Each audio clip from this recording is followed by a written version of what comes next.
فجر کی قسم اور 10 راتوں کی اور جفت اور طاق کی اور رات کی جب رخصت ہونے لگے، اور بے شک یہ چیزیں عقل مندوں کے نزدیک قسم کھانے کے لائق ہیں، اس بات پر کہ کافروں کو ضرور عذاب ہوگا۔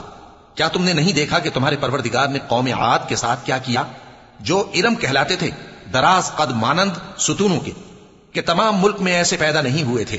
اور سمود کے ساتھ کیا کیا، جو وادی قرا میں چٹانیں تراشتے تھے؟ اور فرعون کے ساتھ کیا کیا، جو خیمے اور میخیں رکھتا تھا؟ یہ لوگ ملکوں میں سرکش ہو رہے تھے، پس ان میں بہت سی خرابیاں کرتے تھے، تو تمہارے پروردگار نے ان پر عذاب کا کوڑا برسا دیا۔ بے شک تمہارا پروردگار طاق میں ہے۔ اگر انسان عجیب مخلوق ہے کہ جب اس کا پروردگار اس کو آزماتا ہے، کہ اسے عزت دیتا اور نعمت بخشتا ہے، تو کہتا ہے کہ میرے پروردگار نے مجھے عزت بخشی، اور جب دوسری طرح آزماتا ہے کہ اس پر روزی تنگ کر دیتا ہے، تو کہتا ہے کہ میرے پروردگار نے مجھے ذلیل کیا۔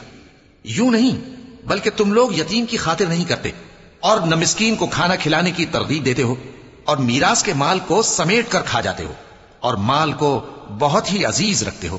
یوں نہیں، جب زمین کوٹ کوٹ کر برابر کر دی جائے گی اور تمہارا پروردگار جلوہ فرما ہوگا، اور فرشتے قطار در قطار آ جائیں گے، اور دوزخ اس دن سامنے لائی جائے گی، تو انسان اس دن سوچے گا، مگر اب سوچنے سے اسے فائدہ کہاں مل سکے گا؟ کہے گا کاش میں نے اپنی اس زندگی کے لیے کچھ آگے بھیجا ہوتا، تو اس دن نہ کوئی اللہ کے عذاب کی طرح کا عذاب دے گا، اور نہ کوئی اس کے جکڑنے کی طرح جکڑے گا۔ اے اطمینان والی جان، اپنے پروردگار کی طرف لوٹ چل، تو اس سے راضی، وہ تجھ سے راضی، سو تو میرے خاص بندوں میں شامل ہو جا اور میری بہشت میں داخل ہو جا۔